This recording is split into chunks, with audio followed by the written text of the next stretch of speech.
Sisi is also doing their own thing, even in areas where the president is challenging some of their members. And so, Jake, I did just want to add, though, that there is a debate, though, that's going on in the Democratic Party right now about how to respond to former President Trump and whether, this was even before Virginia, about whether you should focus on Trump and Trumpism as a way for Democrats to succeed in the 2022 elections. And there is a school of thought that even if you don't focus on Trump himself, that you should focus on Trumpism because of some of the things that you're talking about today. And speaking of Trumpism, look, Congressman Paul Gosar was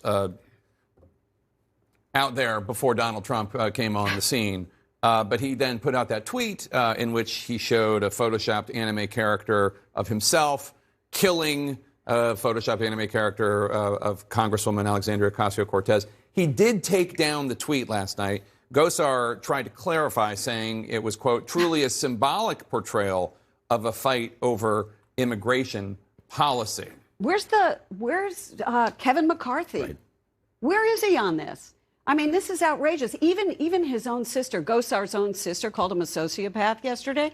I mean, where is the leadership of the Republican Party saying that this is unacceptable, that we can't do this? That excuse is ridiculous. This wasn't about immigration. We all know that. If he wants to have a discussion and debate about immigration, have a policy discussion about immigration. Have one about Afghanistan. Have one about COVID. Have one about all these issues that we rightfully have policy conflicts with AOC and the progressives. Let's have those conversations. But that kind of thing is unacceptable, and the race to the bottom by many Republicans really needs to stop. But does this actually help Democrats, Paul, do you think, the fact that you have the Republican? I mean, I know that you would not like, as a Democrat, a party of Glenn Youngkins or Congresswoman Young Kim or, rational-seeming Republicans who espouse conservative values. But, the Paul Gosars out there, this woman in Arizona, Donald Trump, does it actually help Democrats win elections? I don't know. Maybe it does. But again, I'd much rather have Alice and her Republican Party, which is distant memory now. He's right here. I know, but that's so far in the rearview mirror.